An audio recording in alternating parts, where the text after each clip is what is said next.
गोड खाण्याची क्रेविंग होते का? तर ही रेसिपी नक्की ट्राय करा। आज आपण घरच्या घरी कमी साहित्यामध्ये अगदी हलवाईकडे मिळते तशी मलाई बर्फी कशी बनवायची हे बघणार आहोत। रेसिपीला आपण पटकन सुरुवात करू। इथे मी 2 लिटर फुल फॅट क्रीम दूध घेतलं आहे।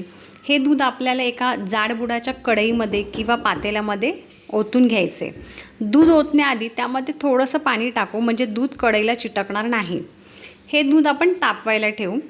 आता 10 मिनिटांनंतर जेव्हा दुधाला छान उकळी येईल तेव्हा आपल्याला हे दूध फाडून घ्यायचे।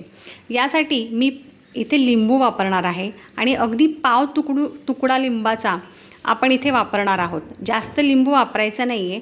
जास्त लिंबू वापरला तर जे टेक्स्चर आपल्याला हवं आहे ते मिळणार नाही किंवा दुधाची जी चव आहे ती आंबट होण्याचे चान्सेस आहेत। त्यानंतर आपल्याला हे दूध अगदी कमी गॅसवर म्हणजे मंद आचेवर आपल्याला हे आटवायचं आहे। हे दूध आटवण्यासाठी मला जवळजवळ 40 ते 45 मिनिटाचा वेळ लागला आहे। मी गॅसची फ्लेम कमी जास्त करत हे दूध आटवलेलं आहे। त्यानंतर हे ढवळतच आपल्याला हे थोडं टाईम कन्झ्युमिंग प्रोसेस आहे, त्यामुळे दूध आटवता तुम्ही बाकीची कामंही करू शकता। त्यानंतर अशा कन्सिस्टन्सीला जेव्हा आपलं दूध येतं तेव्हा आपण याच्यामध्ये साखर ॲड करणार आहोत। साखर 2 लिटर दुधासाठी 1 वाटी साखर हे परफेक्ट मेजरमेंट आहे। त्यानंतर आपण जेव्हा साखर ॲड करू 2 चमचे किंवा 3 चमचे आधी टाकायचे। त्यानंतर हे दुधामध्ये मिक्स करून घ्यायचे। एका हाती आपल्याला संपूर्ण साखर वापरायची नाही आहे। त्याने काय होतं, जे दुधाला पाणी हे आहे साखरेचं ते जास्त सुटतं आणि ते थोडं जास्त वेळ लागतो आटण्यासाठी। साखर टाकल्यानंतर मला अगदी 10 ते 15 मिनिटाचा वेळ लागला सगळं आटवून घेण्यासाठी।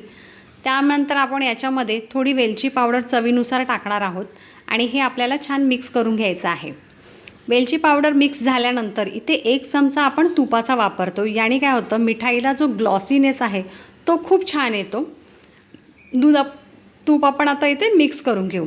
आता आपण माझ्याकडे इथे स्टीलचा डब्बा आहे, तुम्ही प्लेट किंवा जे काही तुमच्याकडे अवेलेबल असेल सेट करण्यासाठी भांडं ते घ्या। त्याच्यावर मी बटर पेपर लावलेला आहे आणि जे काही दुधाचं सारण आपण बनवलं ते आपल्याला ह्याच्यामध्ये टाकायचं आहे आणि हे आता आपल्याला इथे छान सेट करायचे। सारण टाकल्यानंतर एका चमच्याच्या साहाय्याने अगदी हलक्या हाताने आपल्याला हे टॅप करून घ्यायचे आणि हे आपल्याला सेट करायचे। हे आपण अर्धा तास किंवा 40 मिनटं ठेवून थंड करून घेऊ। थंड झाल्यानंतर आपल्याला हे डिमोल्ड करायचे। डिमोल्ड केल्यानंतर जो रिझल्ट असेल तो अमेझिंग असणार आहे। पाहू शकता मिठाई ही खूप छान सेट झाली आहे। जेव्हा मी कट करते तुम्हाला अंदाज आला असेल की जे टेक्स्चर आपल्याला हवं होतं परफेक्ट टेक्स्चर आपल्याला इथे मिळालं आहे।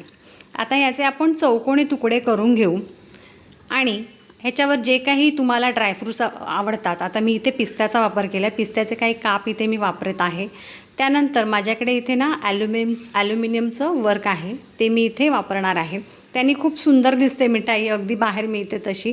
आणि तयार आहे आपली मलाई बर्फी। रेसिपी अप्रतिम आहे, एकदा नक्की ट्राय करा। आवडली तर चॅनल सबस्क्राईब करा।